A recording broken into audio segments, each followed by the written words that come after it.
Mr. Defoe, if I might start with you, my understanding is that you saw Robert Eggers' previous film, The Witch, and you reached out and you chatted for a bit. What was that conversation about? Oh, just to express my admiration for The Witch and just to check him out, really. I saw The Witch and I saw it in the perfect situation. I knew nothing about it. I had been away working and I saw a movie. I saw the poster. I went in to see a movie and I thought, wow, there's a filmmaker here. Who is he? And I wanted to meet him. So I arranged to have a meeting. We met. We had a lot in common. We both come from the theater. Yeah, just really hit it off. And I just said, listen, if you have anything, I'd love to work with you because I think what you're doing is wonderful. It's very specific. There's great rigor. He's playing with the film language that is very cinematic. He's working in film. um, a complete world, a period piece that doesn't always point that it's a period piece. You can really enter it. Yeah. So all those things, really. You said, keep me in mind for future Yeah. projects. And then along comes this story, which was inspired in part by a real event. What do we know about what actually happened, and how did that inspire you, Robert? My brother was working on a ghost story in a lighthouse, and when he said ghost story in a lighthouse, I thought, damn, that's a great idea. I wish I'd had it. Hopefully, he will fail miserably at writing it, and I can steal the idea with his permission. And that's sort of that's going too far. But I asked him a couple months after, how is your Lighthouse movie coming? And he said, it's not great. And I asked him if I could take a crack at it, and because when he said ghost story in a lighthouse, I pictured a black and white, crusty, dusty, rusty, musty atmosphere with very much the visual imagery of the first dinner scene in this movie, and I wanted to find a story that could match that atmosphere. And so I began researching, and very quickly I came across what's generally called the Smalls Lighthouse tragedy that took place in Wales around 1800. And the ending is somewhat folktale-like, so one doesn't know how true the story is, but supposedly it's true. And two lighthouse keepers, both named Thomas, one older, one younger. A big storm comes, they're marooned on their lighthouse station. The old one dies, the young one goes crazy. That's the very basic bones of this movie. And because they were both named Thomas, I thought this could be an interesting two-hander about identity. It's about many other things, but that's how it began. And then I thought, okay, we should probably have a mermaid. We need to have a mystery in the light, and a Fresnel lens. That beautiful Art Deco spaceship, was going to place us in the second half of the 19th century with this story.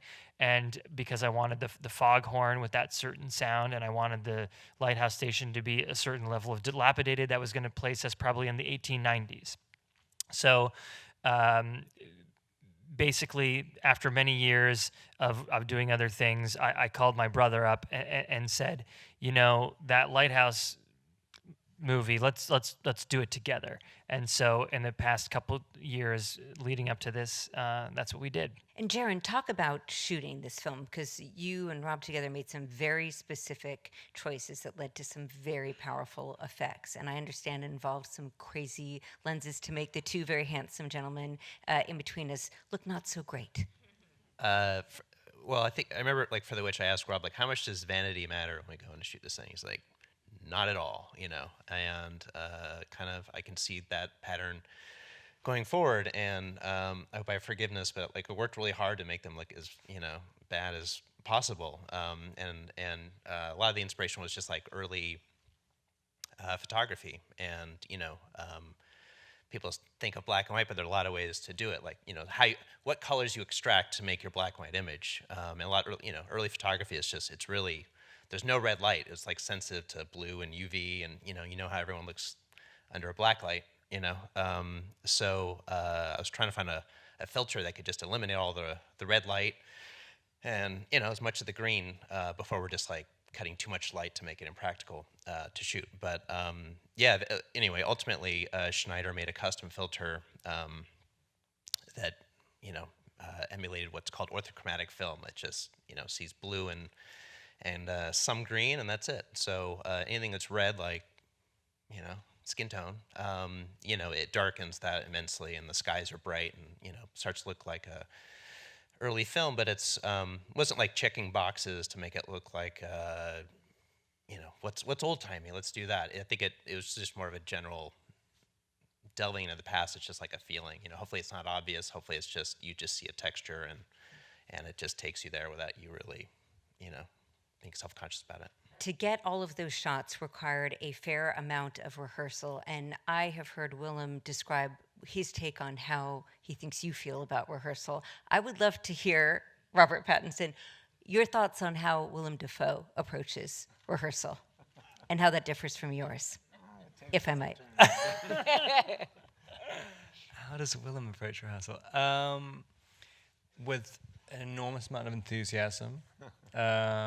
He's kind of like a human dynamo.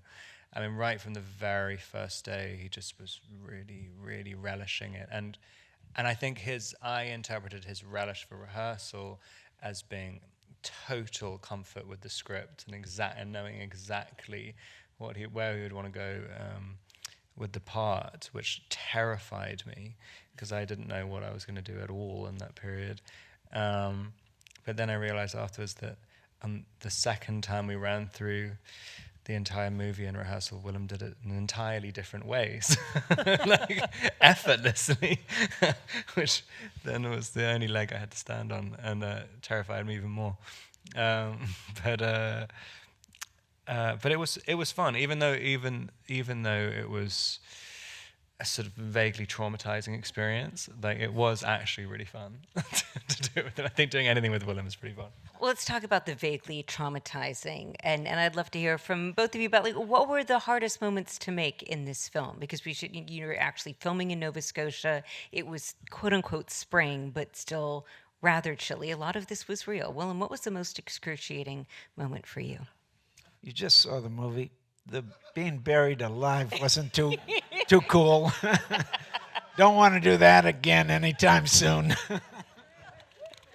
I don't want to do it, period, anytime soon. But yeah, that was challenging. But like everything, I'm an actor. I want those things. I want to live in that world. So the horrible weather is part of it. It tells you what to do. It informs what you're doing. So I can't complain about it. This was real. Did I complain? Did I cry? It's all. Yeah. But Jaron is fond of your lobster, I hear. But come on, you gotta cut me a slack, man. We were like a slave to that camera.